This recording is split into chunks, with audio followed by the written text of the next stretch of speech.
Coming up on the bench, Syracuse football travels down to Blacksburg to face Virginia Tech. Inter Sandmen had the place rocking, but how would that affect Syracuse? Energy on the field? Garrett Schrader surely stepped up, but did others? Plus, the women's soccer team was also in action over the weekend in the Carolinas. SU faced off against both Clemson and NC State. Could the Orange finish the season strong by ending their 8-game losing streak?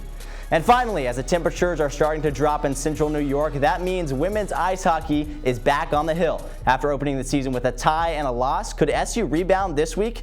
Find out the answers to all those questions and more. This is On the Bench, and it starts right now. Welcome into On the Bench here inside the CitrusTV studio in Syracuse, New York. I'm your host, Nick Luttrell. Joining me across the studio are Ian Unsworth and Olivia Webb. How are we doing? Well, I'm not standing next to John Eads, so it's a bit of a surprise, but all things considered, my liver hurts a little bit, but I'm ready to go. Oh, facts. wow. I'm doing great. No place I'd rather be. Great to hear. Well, before we get to all the highlights, we start with the headlines. And first up, we go to the men's basketball team. The Orange picked up a verbal commit last week from 4-star Chris Bunch. The 6'7", 180-pound forward from Utah is currently the 72nd best player in the 2022 class. He'll join fellow 4-star Justin Taylor on the Hill for next season. Now, that's the future for SU athletics, but the now is a guy named Sean Tucker on the gridiron for Syracuse. Over the weekend, the second year completed a milestone, not just for the Orange, but for college football as a whole, as he surpassed the 1,000 mark for rushing yards this season. And another milestone Tucker is trying to reach, the single-season rushing yards record. Tucker needs a little over 300 more yards to break Joe Morris's record from 1979. And speaking of Sean Tucker, he and his team faced a tough challenge on Saturday in Virginia Tech. While the Hokies' record nearly aligned with the Oranges, they did have a quality win over UNC to start this season and came close to knocking off Notre Dame a few weeks ago. For the Orange, they're still looking for their first conference win of the season. Let's roll that tape and find out how it all went down in Blacksburg, Virginia. The student section is getting hyped up and ready for this game, and the Virginia Tech offense had a good start to this game. Their first drive of the ball game, and they get that touchdown to start off 7-0. Syracuse, though, they would respond. A little gamble here. Dino Babers going for it on 4th and 1. Sean Tucker taking that one all the way to the house. Virginia Tech would later score, but Syracuse would come back on this possession. Garrett Schrader, you're going to hear that name a lot. His first rushing touchdown of the game. A lot of stuff happened in these last 2 minutes of the game. You think right here Syracuse is going to tie the game at 14 going to halftime, but no. The extra point is blocked. Virginia Tech scoops it up, and they're going to take it all the way to the house. That's Dorian Strong.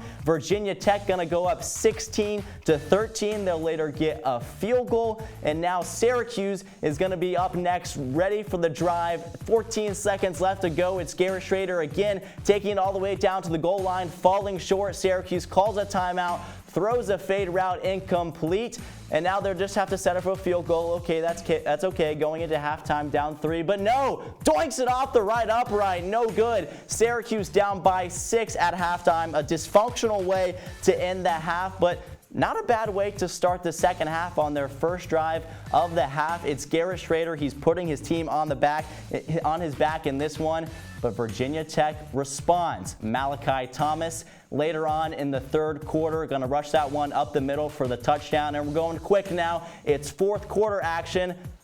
Garrett Schrader again, his third rushing touchdown of the game. The Hokies, it's just back and forth in this one. A nearly 50-yard touchdown. Where's the safety on this play? Virginia Tech extends their lead to 9. Syracuse needing to respond again. Garrett Schrader, known for his legs, not for passing, completes that pass for the touchdown. Syracuse trying to cut down the lead. They need a defensive stop, and they get it right there. Rob Hanna with the big sack. But again, the offense needs to step up, and watch this beautiful play. Schrader to Damian Alford. Get mossed for the touchdown. Runs by our cameraman Ryan Nelson, and Syracuse takes the lead, and as the seconds wind down, Syracuse somehow is going to win this game. Even a Hail Mary attempt at the end for Virginia Tech gets batted down, and somehow, someway, the Orange win 41-36 over the Hokies. And as we mentioned, Garrett Schrader was dominant in this one, and after this one you can't help but make the comparison to the legend himself, Eric Dungey. Now Dungey has the edge over Schrader in touchdowns and passing yards, but look at those rushing yards. The sophomore was showing off his legs in that win against the Hokies, and after the controversy about who should be starting quarterback at Syracuse, maybe, just maybe, this performance cemented Schrader as the QB1. Now from the gridiron to the pitch, where the Syracuse women's soccer team are in desperate need of a win. In fact, they haven't won a match since early September. The Orange faced 2 tough challenges over the weekend against Clemson and NC State. Let's waste no time and start with Thursday night against Clemson. It's the Tigers going up against the Orange. And as mentioned, Syracuse has struggled this season, winless in the ACC. Clemson, on the other hand, has the advantage with the record and having this game at home midway through the first half. They're getting it going 22 minutes in with that goal. And just a minute later, it's Hirschfeld going to get the next goal for Clemson, and they just continue to dominate in this first half. An even more beautiful play right here by Hanks. That header put Clemson up 5-0. Syracuse goalie Lizianne Prue was benched at halftime. Their backup came into the game, but it really wasn't the goalie that was affecting this game altogether. It was a team effort where Syracuse struggled and was clearly not the better team. Clemson was, and that's why they dominated this game, winning 8-0. They outshot Syracuse 16-3. The Orange would need to somehow bounce back, recover, get ready a few days later for NC State and Raleigh. The sun is shining, and they would a little bit for the first part of this first half. They had their shot opportunities, but time and time again, it kept getting rejected by Maria Echazarta, and she continued to make those saves for NC State, and they continued to make the plays, and just bad defense right here by Syracuse led to the penalty opportunity for NC State to get that goal at the end of the first half. And it's a reasonable deficit for Syracuse, only down 1-0 at the halftime, but NC State continued to dominate in the second half. Early on, they get the goals to continue to go up. They were bigger and stronger and faster, as you can see right there. They take the lead 3-0.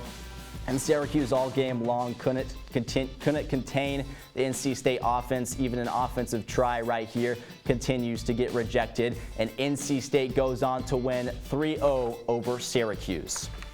Switching over to women's ice hockey now, where Syracuse is just in the second week of its season so far. After a loss and a tie to St. Lawrence to open the year, SU battled Clarkson this past weekend, and although the Orange were still unable to get a win, there were some positives in this matchup. How about Ariel DeSmet? The senior goaltender had 71 saves in both games against Clarkson. She only gave up 4 goals as well, and rightly so. She was named CHA Goaltender of the Week for her performance. Another fellow senior, Abby Malatny, has started out the year scoring in 3 of SU's first 5 games, including a goal on Saturday in her team's tie with Clarkson. And actually, SU finally got a win on Tuesday night against Union 5-0. A plethora of Orange players from all age ranges got in on the action for Syracuse.